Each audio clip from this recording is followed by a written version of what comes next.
ദൈവനാമത്തിന് മഹത്വമുണ്ടാകട്ടെ.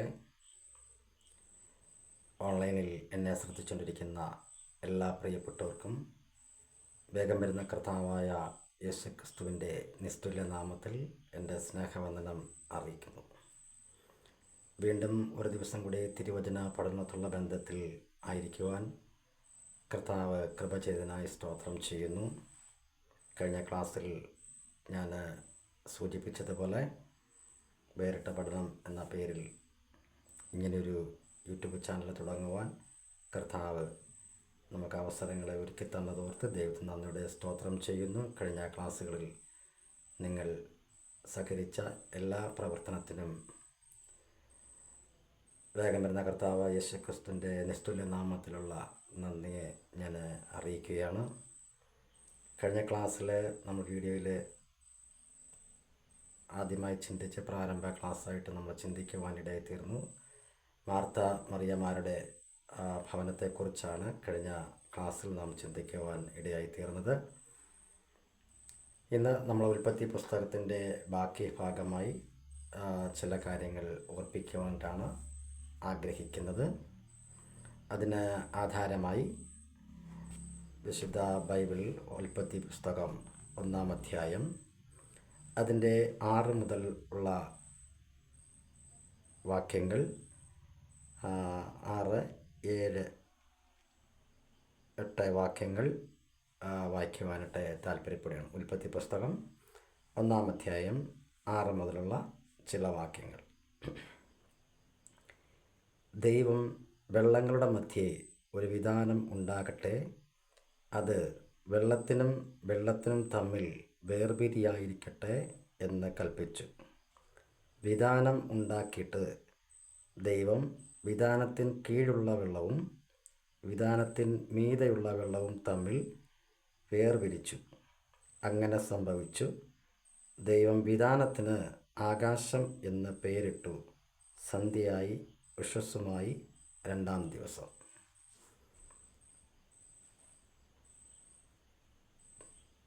ഉൽപ്പത്തി പുസ്തകത്തെ 1-ാം അധ്യായം 1 മുതലുള്ള വാക്യത്തെക്കുറിച്ച് നേരത്തുള്ള ക്ലാസ്സിൽ ഞാൻ എടുത്തിട്ടുള്ളത് കൊണ്ട് ആ ഭാഗം വിവരിക്കുവാനായിട്ട് താല്പര്യപ്പെടുന്നില്ല. 1-ാം ദിവസത്തെ വെളിച്ചം എന്തായിരുന്നു എന്നതിനെക്കുറിച്ച് നമുക്ക് അല്പമായി ചിന്തിക്കുവാൻ ഇടയായി തീർന്നു. ഇന്നത്തെ ക്ലാസ്സിൽ നമ്മൾ ചിന്തിക്കപ്പെടുന്നത് 2-ാം ദിവസത്തെ സൃഷ്ടിയെക്കുറിച്ചാണ്. 2-ാം ദിവസം നമ്മൾ വായിച്ചു കേട്ടത്, ദൈവം വെള്ളങ്ങളുടെ മധ്യേ ഒരു വിധാനം ഉണ്ടാകട്ടെ, അത് വെള്ളത്തിനും തമ്മിൽ വേർപിരിയായിരിക്കട്ടെ എന്ന് കൽപ്പിച്ചു. അങ്ങനെ സംഭവിച്ചു എന്നാണ് അവിടെ രേഖപ്പെടുത്തിയിരിക്കുന്നത്. ആദിയിൽ ദൈവം ആകാശം ഭൂമി സൃഷ്ടിച്ചു. ഭൂമി പാഴായും ശൂന്യമായും ഇരുന്നു. ആഴത്തിന്മീതെ ഇരുൾ ഉണ്ടായിരുന്നു. ദൈവത്തിൻ്റെ ആത്മാവ് വെള്ളത്തിന്മീതെ പരിവർത്തിച്ചു കൊണ്ടിരുന്നു. ഇങ്ങനെ പറഞ്ഞിട്ട് വെളിച്ചമുണ്ടാകട്ടെ എന്ന് ദൈവം കൽപ്പിച്ചു. വെളിച്ചമുണ്ടായി. 1-ാം ദിവസം അന്ന് നടന്നതായിരിക്കുന്ന ആ വെളിച്ചം എന്തായിരുന്നു? കർത്താവ് യേശു ക്രിസ്തുവിനെ അത് ചിത്രീകരിക്കുന്നു എന്നുള്ളതിനെക്കുറിച്ച് നമുക്ക് കഴിഞ്ഞ ക്ലാസ്സിൽ ചിന്തിക്കുവാനിടയായി തീർന്നു. ഞാൻ പല വീഡിയോകളൊക്കെ ഞാൻ ഇപ്പോൾ ശ്രദ്ധിക്കുന്നുണ്ട്. പല വിശദീകരണങ്ങളും അതിനെക്കുറിച്ച് പല അഭിപ്രായങ്ങളൊക്കെ പലരിൽ നിന്നും കേൾക്കുന്നുണ്ട്. എന്നായിരുന്നാലും ഇതിനെക്കുറിച്ച് നമ്മൾ ചിന്തിക്കുമ്പോൾ ഇതൊരു മറ്റ് ആത്മീയ തലം മാത്രമല്ല, ഇതിൻ്റെ ഒരു സൃഷ്ടിതാവ് പുറകിലുള്ള പ്രപഞ്ചത്തെക്കുറിച്ച് നാം ചിന്തിക്കുമ്പോൾ അതിന് പുറകിൽ ഒരു സൃഷ്ടിതാവുണ്ട് എന്നുള്ളത് നമുക്ക് മനസ്സിലാക്കാൻ സാധിക്കുന്നുണ്ട്. അങ്ങനെ നാം കഴിഞ്ഞ ക്ലാസ്സിൽ ചിന്തിച്ച പോലെ ആദിയിൽ ദൈവം ആകാശഭൂമി സൃഷ്ടിച്ചു. ആ ഭൂമിയുടെ 7 വിധ അവസ്ഥകളെക്കുറിച്ച് ചിന്തിക്കുവാനിടയായി തീർന്നു. അതിനുശേഷമായിട്ട് 1-ാം ദിവസം അല്ലെങ്കിൽ പാഴായും ശൂന്യമായും തീർന്നതായിരിക്കുന്ന ഭൂമിയെ അങ്ങനെ ഇട്ടുകളയാതെ അതിന് പുനരുദ്ധരിക്കപ്പെടുന്ന ഒരു ഭാഗമാണ് 3-ാം ദിവസം 3-ാം വാക്യം മുതൽ നമുക്ക് കാണുവാൻ സാധിക്കുന്നത് എന്നുള്ളതാണ് ഭൂരിപക്ഷ വേദ പഠിതാക്കളുടെയും അഭിപ്രായമെന്ന് നമുക്ക് കാണുവാൻ സാധിച്ചു. ആ ബന്ധത്തിലാണ് ഞാൻ തുടർന്നുള്ള ക്ലാസ്സുകളിലേക്ക് പ്രവേശിക്കപ്പെടുവാൻ ആഗ്രഹിക്കുന്നത്. എന്നാൽ അതിനെക്കുറിച്ചുള്ള വാദപ്രതിവാദങ്ങളിലേക്കോ ഒന്നും പോകാതെ അതിൽ നിന്നും ആത്മീയ തലത്തിൽ നമുക്കെന്താണ് ചിന്തിക്കുവാൻ ഇടയായിത്തീരുന്നത്, അതിനെക്കുറിച്ചുള്ള ആത്മീയ സന്ദേശം ഇതിനകത്ത് പരിശുദ്ധാത്മാവ് ഒരുക്കി വെച്ചിട്ടുണ്ട്. അതിനെക്കുറിച്ചാണ് ഞാൻ എടുക്കുവാനായിട്ട് ആഗ്രഹിക്കപ്പെടുന്നത്. ഇവിടെ നിന്ന് വായിച്ച് കേട്ടിരിക്കുന്നത്, വെള്ളങ്ങളുടെ മധ്യേ ഒരു വിധാനമുണ്ടാകട്ടെ എന്ന് പറഞ്ഞാൽ, വെള്ളത്താൽ മൂടപ്പെട്ടതായിരിക്കുന്ന ആ പ്രതലത്തിൽ, അല്ലെങ്കിൽ അങ്ങനെ മൂടപ്പെട്ട് കിടക്കുമ്പോൾ അതിൻ്റെ നടുവിൽ കൂടി, അല്ലെങ്കിൽ അതിൻ്റെ മധ്യത്തിൽ, അല്ലേ, വെള്ളങ്ങളുടെ മധ്യേ, ഇത്രയും വെള്ളം ഉണ്ടെങ്കിൽ അതിൻ്റെ മധ്യത്തിൽ കൂടി ഒരു വിധാനം ഉണ്ടാകട്ടെ എന്ന് ദൈവം കൽപ്പിച്ചു. വിധാനം ഉണ്ടാക്കുക മാത്രമല്ല, അത് വെള്ളത്തിന് മധ്യേ വേർപിരിയായിരിക്കട്ടെ എന്ന് ദൈവം കൽപ്പിച്ചു. അങ്ങനെ സംഭവിച്ചു എന്നാണ് അവിടെ വായിച്ചു കേൾക്കുന്നത്. അപ്പോൾ മാത്രമല്ല, അത് വിധാനത്തിന് കീഴുള്ള വെള്ളവും വിധാനത്തിന് മീതെയുള്ള വെള്ളവും തമ്മിൽ വേർപിരിച്ചു. എന്നിട്ട് അങ്ങനെ ആ വിധാനത്തിന് ദൈവം ആകാശം എന്ന് പേരിട്ടു എന്നുള്ളതാണ് നമുക്ക് വായിക്കാൻ ഇടയായി തീർന്നിരിക്കുന്നത്. അപ്പോൾ രണ്ടാം ദിവസത്തിൻ്റെ പ്രത്യേകത എന്ന് പറയപ്പെടുന്നത്, എല്ലാ രീതിയിലും നമുക്കൊരു വേർതിരിവ്, ഒരു വേർപാട് ഉണ്ടായിരിക്കണം, അല്ലെങ്കിൽ അതാണ് എൻ്റെ ആത്മീയ അർത്ഥം എന്ന് പറയപ്പെടുന്നത്. ശരി, അങ്ങനെയെങ്കിൽ നമുക്ക് ഇതിനെക്കുറിച്ചുള്ള ആത്മീയ തലത്തിൽ ചില കാര്യങ്ങൾ ഓർപ്പിക്കുവാനായിട്ടാണ് ഞാൻ ആഗ്രഹിക്കുന്നത്. രണ്ടാം ദിവസത്തെ സൃഷ്ടി എന്നതിന് ആകാശം എന്ന് നമുക്ക് മനസ്സിലാക്കാൻ സാധിക്കുന്നുണ്ട്. ഒന്നാം വാക്യത്തിൽ ആദിയിൽ ദൈവം ആകാശവും ഭൂമിയും സൃഷ്ടിച്ചു. അവിടെ പറയുന്ന വാക്കിന് ശമായിം എന്ന പദമാണ് ഉപയോഗിച്ചിരിക്കുന്നത് എന്നാണ് വേദപണ്ഡിതാക്കളുടെ അഭിപ്രായം. അതിന് സകല ആകാശമണ്ഡലത്തെയും ഉൾക്കൊള്ളുന്ന പൊതുവായ ഒരു പ്രയോഗമെന്നാണ് അർത്ഥം കൊടുത്തിരിക്കുന്നത്. എന്നാൽ അടുത്ത ഈ രണ്ടാം ദിവസത്തെ സൃഷ്ടിയെക്കുറിച്ച് പറയുമ്പോൾ റാഖിയ എന്ന പദമാണ് കൊടുത്തിരിക്കുന്നത് എന്ന് അറിയപ്പെടുന്നു. അതിന് ആകാശം എന്ന അർത്ഥമാണ് അവിടെ കൊടുത്തിരിക്കുന്നത്. അപ്പോൾ ഒന്നാം വാക്യത്തിൽ പറയുന്ന കാര്യത്തിനും ഇവിടെ രണ്ടാം ദിവസത്തെ സൃഷ്ടിക്കും കൊടുത്തിരിക്കുന്ന വാക്കുകൾ തമ്മിൽ അല്പം ചില വ്യത്യാസങ്ങൾ ഉള്ളതായിട്ടാണ് വേദപണ്ഡിതാക്കൾ അഭിപ്രായപ്പെടുന്നത്. ശരി, അങ്ങനെയെങ്കിൽ ഈ ആകാശം എന്ന വാക്കിൻ്റെ പ്രധാന പ്രയോഗങ്ങൾ എന്ന് പറയുമ്പോൾ അത് ദൈവത്തിൻ്റെ വാസസ്ഥലം, പിന്നെ നക്ഷത്രമണ്ഡലം, മേഘമണ്ഡലം, ഇങ്ങനെ വ്യത്യസ്ത രീതിയിൽ പൊതുവായി ഇതിനെ അറിയപ്പെടുന്നു. അതിന് പല തട്ടുകളായിട്ട് അല്ലെങ്കിൽ പല വിഭാഗങ്ങളായി പറയപ്പെടുന്ന കാര്യമാണ് അവിടെ നമുക്ക് കാണാൻ സാധിക്കുന്നത്. അപ്പം ദൈവത്തിൻ്റെ വാസസ്ഥലം അല്ലെങ്കിൽ സ്വർഗം, പിന്നെ നക്ഷത്രമണ്ഡലം, പിന്നെ മേഘമണ്ഡലം, ഇങ്ങനെ തിരിച്ച് അതിനെ കാണുവാനായിട്ട് സാധിക്കുന്നുണ്ട്. പിന്നെ റാഖിയ എന്ന പദത്തിന് പരത്തുക, വിരിക്കുക, വ്യാപിപ്പിക്കുക എന്നുള്ള അർത്ഥമാണ് അതിന് കൊടുത്തിരിക്കുന്നത് എന്ന് കാണുവാനായിട്ട് സാധിക്കും. അങ്ങനെ അഭിപ്രായപ്പെടുന്നു. ഞാനും വായിച്ചുള്ള അറിവാണ്. അങ്ങനെ വേദപണ്ഡിതാക്കൾ വ്യാഖ്യാനിച്ചിരിക്കുന്ന പദത്തെക്കുറിച്ചുള്ള അർത്ഥം കൊടുത്തിരിക്കുന്നത് അങ്ങനെയാണ് നമുക്ക് മനസ്സിലാക്കാൻ സാധിക്കുന്നുണ്ട്. ഓക്കെ, അപ്പം എന്തായിരുന്നാലും ഈ ആകാശം എന്ന് പറയപ്പെടുന്നതിൻ്റെ അർത്ഥമാണ് നാം ചിന്തിക്കുവാനായിട്ട് ഇടയായിത്തീർന്നത്. അപ്പോൾ അതിൻ്റെ ക്രമീകരണം, അതായത് ഒന്നാം അധ്യായം അതിൻ്റെ 1 മുതലുള്ള കാര്യം, 1 നമ്മൾ പരിശോധിക്കുമ്പോൾ അവിടെ കാണുവാൻ സാധിക്കുന്നത് അതിൻ്റെ ആരംഭത്തെക്കുറിച്ചാണ്. ആദിയിൽ ദൈവം ആകാശവും ഭൂമിയും സൃഷ്ടിച്ചു എന്ന് പറഞ്ഞാൽ അവിടെ സ്വർഗങ്ങൾ എന്നുള്ള അർത്ഥമാണ് അവിടെ കൊടുത്തിരിക്കുന്നത്. നമുക്ക് ഒന്നാം ദിവസത്തെ സൃഷ്ടി പഠിച്ചപ്പോൾ നമുക്ക് കാണുവാനായിട്ട് സാധിച്ചിട്ടുണ്ട്. അപ്പോൾ രണ്ടാമത്തത് 1-6 മുതൽ 8 വരെയുള്ള ഭാഗങ്ങൾ നാം ചിന്തിക്കുമ്പോൾ നാം കാണുവാൻ സാധിക്കുന്ന ഈ ആകാശത്തിൻ്റെ പുനരുദ്ധരിക്കപ്പെടുന്ന ആ ഭൂമിയിൽ അല്ലെങ്കിൽ ആ സൃഷ്ടിയുടെ ക്രമീകരണത്തെക്കുറിച്ചാണ് അവിടെ കാണുവാൻ സാധിക്കുന്നത്. എന്ന് പറഞ്ഞാൽ ഒന്നാം വാക്യത്തിൽ അതിൻ്റെ ആരംഭം, 6 മുതൽ 8 വരെയുള്ള വാക്യത്തിൽ നാം ചിന്തിക്കുമ്പോൾ അതിൻ്റെ ക്രമീകരണത്തെക്കുറിച്ചാണ് അവിടെ രേഖപ്പെടുത്തിയിരിക്കുന്നത്. ഇനി 1:14 മുതലുള്ള ഭാഗങ്ങൾ നോക്കുമ്പോൾ, ആ വാക്യങ്ങൾ നമ്മൾ ശ്രദ്ധിക്കുമ്പോൾ അത് അതിനെ സാക്ഷീകരിക്കുന്നു, അല്ലെങ്കിൽ ആ ആകാശത്തെക്കുറിച്ചൊക്കെയുള്ള ചില സാക്ഷ്യങ്ങൾ പറയുന്ന രീതിയിൽ എന്ന് പറഞ്ഞാൽ അതിൻ്റെ ക്രമീകരണത്തെക്കുറിച്ച് അത് അടുത്ത ക്ലാസ്സിൽ നമുക്ക് ചിന്തിക്കുന്നതായിരിക്കും. ഓക്കെ. 4.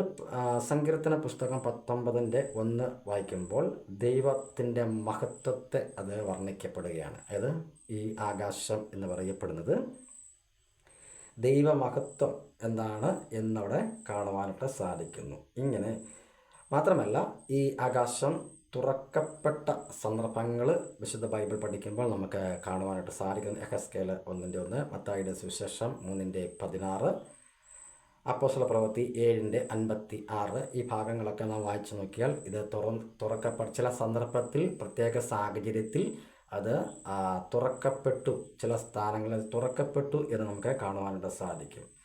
ബൈബിൾ പഠിക്കുമ്പോൾ ഇത് മാറിപ്പോകും എന്ന്, പുതിയ ആകാശവും പുതിയ ഭൂമിയും ക്രമീകരിക്കപ്പെടും എന്നുള്ളതിനെക്കുറിച്ചും നമുക്ക് വചനത്തിൽ നിന്നും വായിച്ച് നമുക്ക് മനസ്സിലാക്കാൻ സാധിക്കുന്നുണ്ട്. അപ്പോൾ പറഞ്ഞു വന്നത്, ഇങ്ങനെ ഒരു ക്രമീകരണത്തിലാണ് ഈ ആകാശത്തിൻ്റെ സൃഷ്ടി നടത്തപ്പെട്ടിരിക്കുന്നത് എന്ന് നമുക്ക് കാണുവാനായിട്ട് സാധിക്കും. അപ്പോൾ അതിൻ്റെ വാക്കിനെക്കുറിച്ചും ചില കാര്യങ്ങൾ മാത്രമാണ് ഞാൻ ആദ്യമായിട്ട് നിങ്ങളുടെ പറയാനായിട്ട് ഇടയായിത്തീർന്നത്. എന്നാൽ ഇതിൻ്റെ ഉദ്ദേശം, ഈ ആകാശം സൃഷ്ടിക്കപ്പെട്ടതിൻ്റെ ഉദ്ദേശം എന്താണെന്നുള്ളത് നമുക്കൊന്ന് ചിന്തിക്കാം. വലിയൊരു വീഡിയോയിൽ വലിയ രീതിയിലല്ല, ചെറിയൊരു ചില ചിന്ത മാത്രം പറഞ്ഞ് ഇന്നത്തെ ക്ലാസ് ഞാൻ ക്ലോസ് ചെയ്യാനായിട്ട് ആഗ്രഹിക്കുകയാണ്. അപ്പം നമുക്കൊരു ഹെഡിങ് വേണമെങ്കിൽ കൊടുക്കുക, ആകാശത്തിൻ്റെ സൃഷ്ടി, 2-ാം ദിവസത്തെ സൃഷ്ടി എന്നൊക്കെ പറഞ്ഞ് നമുക്ക് വേണമെങ്കിൽ ഇപ്പോൾ പറഞ്ഞ പോയിൻ്റൊക്കെ നമുക്ക് എഴുതിയെടുക്കുന്നവർക്ക് എഴുതിയെടുക്കാൻ പറ്റും. ഒരു പ്രസംഗ രൂപേണയാണ് ഞാൻ അതിനകത്ത്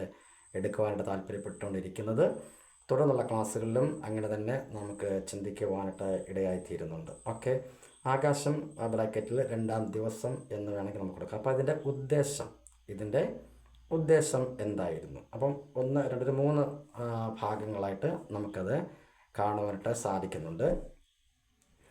അത് ഇങ്ങനെയാണ്. അടുത്ത വേദപണ്ഡിതാക്കൾ അഭിപ്രായപ്പെടുന്ന ഒരു കാര്യമാണ് ഞാനും അവതരിപ്പിക്കുന്നത്. അതിങ്ങനെ, തള്ളപ്പെട്ട ദൂതന്മാരും സ്വർഗവുമായിട്ടുള്ള വേർതിരിവ്. തള്ളപ്പെട്ട ദൂതന്മാരും സ്വർഗവുമായിട്ടുള്ള വേർതിരിവ്. അപ്പോൾ അതായത് നാം 1-ാം ദിവസത്തെ സൃഷ്ടി പഠിച്ചപ്പോൾ ഈ 1-ാം ദിവസം ആകാശം ഭൂമിയും സൃഷ്ടിച്ചു, ഭൂമി പാഴായും ശൂന്യമായും ഇരുന്നു എന്നുള്ളതിന് ഇടയ്ക്ക് ചില സംഭവങ്ങൾ നടന്നിട്ടുണ്ട് എന്നുള്ള കാര്യത്തെക്കുറിച്ച് അന്ന് പറയുവാനിടയായിത്തീർന്നു. അപ്പോൾ ആ ദൂതന്മാരുടെ പാപം മുഖാന്തരം ഈ ഭൂമി ശപിക്കപ്പെട്ടു, അല്ലേ? അങ്ങനെയാണ് ഭൂമി പാഴായും ശൂന്യമായും തീരുവാൻ ഇടയായിത്തീർന്നത്. എന്നാൽ അങ്ങനെ ശപിക്കപ്പെട്ടതായിരിക്കുന്ന, പാഴായി തീർന്നതായിരിക്കുന്ന ഭൂമിയെ അങ്ങനെ ഇട്ട് കളയാതെ അതിനെ പുനരുദ്ധരിക്കുന്ന ഭാഗമാണ് ഇപ്പോൾ ഈ സൃഷ്ടിയിൽ കൂടി നമുക്ക് മനസ്സിലാക്കാൻ സാധിക്കുന്നത് എന്നാണ് അന്ന് സൂചിപ്പിച്ചത്. അപ്പോൾ ആ ദൂതന്മാർക്ക് അത് സ്വർഗവുമായിട്ടുള്ള ആ ബന്ധം, അതിൻ്റെ ഒരു വേർതിരിവ്, അതാണ് ഈ ആകാശത്താൽ മറയ്ക്കപ്പെട്ടിരുന്നു എന്നുള്ളതാണ് ഒന്നാമത് പറയപ്പെടുന്ന ഒരു ഉദ്ദേശം എന്ന് പറയപ്പെടുന്നത്. 2, പുനരുദ്ധരിക്കപ്പെടുന്ന ഭൂമിയിൽ നിവാസികൾ പാപം ചെയ്താൽ അവരെ വെള്ളത്താൽ നശിപ്പിക്കപ്പെടുവാൻ മുകളിൽ വെള്ളം കരുതുന്ന അല്ലെങ്കിൽ കരുതി എന്ന് ഉൽപ്പത്തി പുസ്തകം 7:11 വാക്യത്തിൽ നമുക്ക് കാണുവാൻ സാധിക്കുന്നുണ്ട്. അപ്പോൾ അങ്ങനെ ഒരു ക്രമീകരണം, അതാണ് ഇവിടെ വായിച്ചിരിക്കുന്നത്. അത് വെള്ളങ്ങളുടെ മധ്യേ ഒരു വിധാനം ഉണ്ടാകട്ടെ, വിധാനത്തിന് കീഴുള്ള വെള്ളവും വിധാനത്തിന് മീതെയുള്ള വെള്ളവും തമ്മിൽ വേർപിരിച്ചു എന്ന് പറഞ്ഞാൽ, ഉയരത്തിലും കുറച്ച് വെള്ളം സംഭരിച്ചു, അല്ലെങ്കിൽ വിധാനത്തിൻ്റെ കീഴിലും കുറച്ച് വെള്ളം അറേഞ്ച് ചെയ്യുവാനായിട്ട് ഇടയായി തീർന്നു. അത് 3-ാം ദിവസത്തിലേക്ക് വരുമ്പോൾ ആ വെള്ളം ഒരു ഭാഗത്തേക്ക് മാറട്ടെ ദൈവം കൽപ്പിച്ചതായിട്ട് നമുക്ക് അടുത്ത ക്ലാസ്സിൽ നമുക്ക് വായിക്കാൻ പറ്റും. ഇവിടെ നമുക്ക് വായിക്കുന്നത്, അങ്ങനെ വേർതിരിവ് ഉണ്ടായി, ഇതിൻ്റെ മധ്യത്തിലൊരു വിധാനം ഉണ്ടായി, 2 സെക്ഷനായിട്ട് വേർതിരിച്ചു എന്നാണ് നമുക്കിവിടെ കാണാൻ സാധിക്കുന്നത്. അപ്പോൾ അതിൻ്റെ ഒരു ഉദ്ദേശം, അല്ലെങ്കിൽ പിതാവായിരിക്കുന്ന ദൈവം അവിടെ ചിന്തിച്ചല്ലെങ്കിൽ താൻ ചെയ്തതായിരിക്കുന്ന അങ്ങനെ നിവാസികൾ തുടർന്ന് നടക്കപ്പെടുന്ന സൃഷ്ടിയിലെ മനുഷ്യൻ പാപം ചെയ്യുമ്പോൾ അവിടെ രേഖപ്പെടുത്തുന്നതിന് എടുത്തെന്ന് പറഞ്ഞാൽ 7-ാം അധ്യായം ഉൽപ്പത്തി പുസ്തകം 7:11 നമ്മൾ വായിക്കുമ്പോൾ കാണുവാൻ സാധിക്കുന്നത് ഇങ്ങനെയാണ്. അന്ന് തന്നെ ആഴിയുടെ ഉറവുകൾ ഒക്കെയും പിളർന്നു, ആകാശത്തിൻ്റെ കിളിവാതിലുകളും തുറന്നു, 40 രാവും 40 പകലും ഭൂമിയിൽ മഴ പെയ്തു. അപ്പം ആകാശത്തിൻ്റെ കിളിവാതിൽ തുറന്നു. അപ്പോൾ അവിടെ വെള്ളം മഴ പെയ്യുന്നതിനേക്കാൾ കൂടുതലായിട്ടും ആ ജലസംഭരണിയിൽ നിന്ന് എന്ത് ചെയ്തു, ആ വെള്ളം കുത്തനെ താഴോട്ട് പോരുവാനെടുത്ത ശക്തിയായി ആ ന്യായവിധിയുടെ വെള്ളം അത് ഒഴുകുവാനായിട്ട് ഇടയായി തീർന്നു. അപ്പോൾ അങ്ങനെ ഒരു ക്രമീകരണം അന്ന് നടത്തി എന്ന് ചിന്തിക്കാം. അങ്ങനെയാണ് വേദപണ്ഡിതാക്കൾ അഭിപ്രായപ്പെടുന്നത്. ഓക്കെ, 3-ാമത്തെ ഭാഗം ഇങ്ങനെയാണ്. യെരുശലേം ദൈവാലയത്തിലെ അതിപരിശുദ്ധ സ്ഥലം സാമാന്യ ജനങ്ങൾക്ക് മറച്ചിരുന്നത് പോലെ താൻ സൃഷ്ടിക്കപ്പെടുവാൻ പോകുന്ന മനുഷ്യവർഗം സ്വർഗീയ മർമ്മങ്ങളുടെ യാഥാർത്ഥ്യം നേരിട്ട് കാണാതിരിപ്പാൻ ഈ വിധാനത്താൽ മറയ്ക്കപ്പെട്ടിരുന്നു എന്ന് പറഞ്ഞു. എന്നാൽ ഒടുവിലായി ഇത് മാറ്റപ്പെടും. എന്നാൽ ചില സ്ഥലങ്ങളിൽ, മുമ്പേ വായിച്ചതുപോലെ ചില സ്ഥലങ്ങളിൽ പ്രത്യേകമായിരിക്കുന്ന ചില സന്ദർഭങ്ങളിലും അത് അവർക്ക് വേണ്ടി ഈ ആകാശം തുറക്കപ്പെടുവാനായിട്ടും ഇടയായി തീർന്നിട്ടുണ്ട്. ഒന്നുകൂടെ പറഞ്ഞാൽ യെരുശലേം ദൈവാലയത്തിലെ അതിപരിശുദ്ധ സ്ഥലം സാമാന്യ ജനങ്ങൾക്ക് മറച്ചിരുന്നത് പോലെ എന്ന് പറഞ്ഞാൽ അതിപരിശുദ്ധ സ്ഥലത്ത് ഒരു തിരശ്ശീല ഉണ്ടായിരുന്നു. അത് പ്രാകാരത്തിൽ അവിടെ വരുന്ന ജനങ്ങൾക്ക് അകത്ത് നടക്കുന്ന ശുശ്രൂഷ കാര്യങ്ങൾ കാണാൻ വയ്യാതെ വണ്ണം ഈ തിരശ്ശീലയാൽ മറച്ചിരുന്നത് പോലെ തന്നെ ഈ താൻ സൃഷ്ടിക്കപ്പെടുവാൻ പോകുന്ന ആ മനുഷ്യവർഗം സ്വർഗീയമായിരിക്കുന്ന മർമ്മങ്ങളുടെ ആ അവസ്ഥ നേരിട്ട് കാണാതിരിപ്പാൻ എന്ന് പറഞ്ഞാൽ മനുഷ്യൻ അല്ലെങ്കിൽ ദൂതന്മാരുടെ പാപം മുഖാന്തരമാണ് അതങ്ങനെയൊക്കെ സംഭവിച്ചിരിക്കുന്നത്. ഓക്കെ, അങ്ങനെ കാണാതിരിക്കാൻ വേണ്ടി ഈ വിധാനത്താൽ മറയ്ക്കപ്പെട്ടിരുന്നു. അത് ഇന്നും അങ്ങനെ തന്നെ നിലകൊള്ളുന്നു എന്നാണ് നമുക്ക് കാണാൻ സാധിക്കുക. എന്നാൽ അത് നമുക്ക് വചനം പഠിക്കുമ്പോൾ കാണാൻ സാധിക്കുന്നത്, എന്നാൽ ഇതൊരിക്കലായി ഇത് മാറ്റപ്പെടുവാനായിട്ട് ഇടയായി തീരും എന്ന് നമുക്ക് കാണാൻ സാധിക്കും. അപ്പോൾ ഈ 3 പ്രധാനപ്പെട്ട 3 ഉദ്ദേശങ്ങളാണ് ഈ ആകാശ അല്ലെങ്കിൽ വിധാനത്തെക്കുറിച്ച് അവിടെ നമുക്ക് കാണാൻ സാധിക്കുന്നത്. ഒന്ന്, തള്ളപ്പെട്ട ദൂതന്മാരും സ്വർഗവുമായിട്ടുള്ള വേർതിരിവ്, പുനരുദ്ധരിക്കപ്പെടുവാൻ പോകുന്ന ഭൂമിയിൽ നിവാസികൾ പാപം ചെയ്താൽ അവരെ വെള്ളത്താൽ നശിപ്പിക്കപ്പെടണം. അതാണ് 10-ാം തലമുറയിൽ നോഹയുടെ കാലത്തെ ജലപ്രളയം എന്ന് അവിടെ കാണുവാൻ സാധിക്കുന്നുണ്ട്. 3, യെരുശലേം ദൈവാലയത്തിൽ അതിപരിശുദ്ധ സ്ഥലത്തിലെ തിരശ്ശീല കൊണ്ട് മറച്ചിരുന്നത് പോലെ ഈ വിധാനത്താൽ അത് മറയ്ക്കപ്പെട്ടിരിക്കുന്നു. അത് ഇന്നും അങ്ങനെ തന്നെ നിലകൊള്ളുന്നു എന്നാണ് നമുക്ക് കാണുവാനായിട്ട് സാധിക്കുന്നത്. ഓക്കെ, അടുത്ത നമുക്ക് ചിന്തിക്കാൻ പോകുന്നത് ഈ വിധാനത്തിൻ്റെ പ്രത്യേകതകളെക്കുറിച്ച് നമുക്ക് ചിന്തിക്കുമ്പോൾ ഒരു 4 കാര്യങ്ങൾ അതിനകത്ത് നമുക്ക് കാണുവാനായിട്ട് സാധിക്കുന്നുണ്ട്. അതും ഞാനത് പറഞ്ഞ് പെട്ടെന്ന് തന്നെ അത് ഈ ക്ലാസ് ക്ലോസ് ചെയ്യാൻ ആഗ്രഹിക്കുന്നു. 1, പ്രത്യേകതകൾ. ആകാശത്തിൽ ദൈവ തേജസ് വെച്ചിരിക്കുന്നു. ആകാശത്തിൽ ദൈവത്തിൻ്റെ തേജസ്സിൻ്റെ ക്രമീകരണം അല്ലെങ്കിൽ ദൈവ തേജസ് വിരിച്ചിട്ടുണ്ട് അല്ലെങ്കിൽ വെച്ചിരിക്കുന്നു. സങ്കീർത്തനം 8:1-2 വാക്യങ്ങൾ നമുക്ക് കാണുവാനായിട്ട് സാധിക്കുന്നുണ്ട്. സങ്കീർത്തനം 8:1-2 വാക്യങ്ങളിൽ നാം വായിക്കുമ്പോൾ നമുക്കവിടെ കാണുവാനായിട്ട് സാധിക്കുന്നുണ്ട്.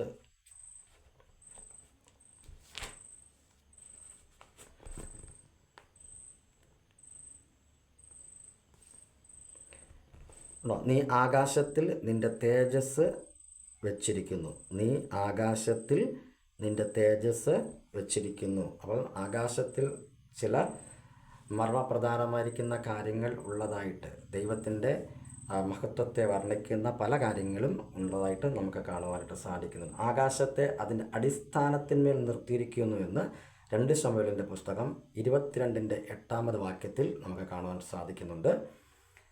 3, സൂര്യചന്ദ്ര നക്ഷത്രാദികളെ പതിച്ചിരിക്കുന്നത്, അല്ല ക്രമീകരിക്കപ്പെട്ടിരിക്കുന്നത് ഈ ആകാശവിധാനത്തിൽ ആകുന്നു എന്ന് നമുക്ക് കാണാം. അതിൻ്റെ പല വിഭാഗങ്ങളുണ്ട്. അതല്ല പറഞ്ഞ മൊത്തത്തിലാണ് ഞാനത് പറയുന്നത് 1:17. ഉൽപ്പത്തി 1:17 വായിക്കുമ്പോൾ നമുക്ക് കാണുവാനായിട്ട് സാധിക്കുന്നുണ്ട്.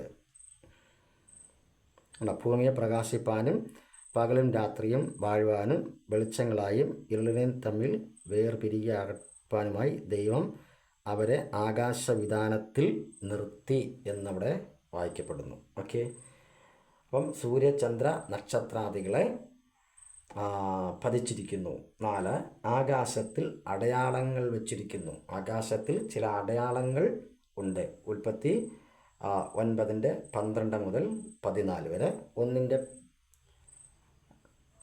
9:12 മുതൽ 14 വരെ, ഉൽപ്പത്തി 1:14 വായിക്കുമ്പോഴും അവിടെ കാണുവാൻ സാധിക്കുന്നു. വെളിച്ചങ്ങൾ ഉണ്ടാകട്ടെ, ആകാശവിധാനത്തിൽ വെളിച്ചങ്ങൾ ഉണ്ടാകട്ടെ, അവ അടയാളങ്ങളായും കാലം, ദിവസം, സംവത്സരം എന്നിവ തിരിച്ചറിയുവാനും ഉണ്ടോ. അപ്പോൾ അവിടെയും അടയാളങ്ങളായിട്ട്, അപ്പം നമ്മൾക്ക് അറിയാൻ സാധിക്കുന്നില്ലെങ്കിലും അതിനെക്കുറിച്ച് അറിവുള്ള ആൾക്കാർ നോക്കുമ്പോൾ പല അടയാളങ്ങൾ ഈ വിധാനത്തിൽ ദൈവം ക്രമീകരിക്കപ്പെട്ടിട്ടുണ്ട് എന്ന് നമുക്ക് കാണുവാനായിട്ട് സാധിക്കുന്നുണ്ട്. അപ്പം അറിയാൻ വയ്യാത്തവർ നോക്കിയാൽ അത് കാണത്തില്ല, അത്ര ഉള്ള അർത്ഥം. അപ്പോൾ അതുകൊണ്ട് അതില്ല എന്ന് പറയാൻ പറ്റത്തില്ല. അതുകൊണ്ട് ദൈവമാണ് അത് ക്രമീകരിക്കപ്പെട്ടിരിക്കുക. അത് നമുക്ക് അത് കണ്ടുപിടിക്കുക എന്നുള്ള ഉത്തരവാദിത്തമാണ് നമുക്ക് ഉണ്ടായിരിക്കേണ്ടത്. ഓക്കെ, അപ്പം 1, ആകാശത്തിൽ ദൈവ തേജസ് വെച്ചിരിക്കുന്നു. ആകാശത്തെ അതിൻ്റെ അടിസ്ഥാനത്തിൽ മേൽ നിർത്തിയിരിക്കുന്നു. സൂര്യചന്ദ്ര നക്ഷത്രാദികളെ പതിച്ചിരിക്കുന്നു.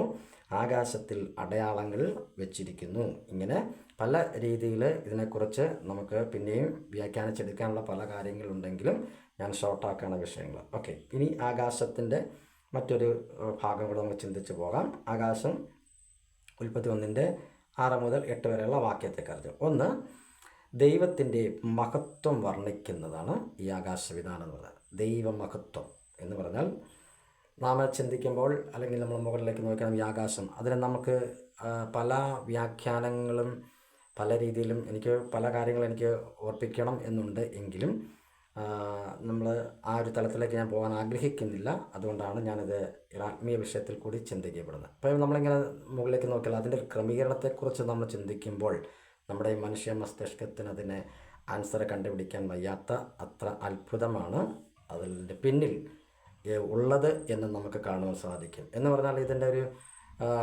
തൊട്ടെന്ന് പറഞ്ഞു കഴിഞ്ഞാൽ ഇതെങ്ങനെ തന്നെ അല്ലെങ്കിൽ ഉണ്ടായി വന്നതോ അങ്ങനെയുള്ള കാര്യങ്ങളോ തന്നെയുമല്ലാതെ ഒരു ഉടമ്പടിയോ മറ്റ് ഇതര കാര്യങ്ങളൊന്നും അല്ല. അതിന് പിന്നിൽ ഒരു ദൈവ പ്രവർത്തനമുണ്ട്, ദൈവത്തിൻ്റെ ഒരു പ്രവൃത്തി അതിൻ്റെ മധ്യത്തിൽ അതിൻ്റെ പിന്നിലുണ്ട് എന്ന് നമുക്ക് കാണാൻ സാധിക്കുന്നുണ്ട്. അപ്പം 19:1 വായിക്കുമ്പോൾ ആകാശം ദൈവത്തിൻ്റെ മഹത്വത്തെ വർണ്ണിക്കുന്നു എന്നവിടെ കാണാൻ സാധിക്കും.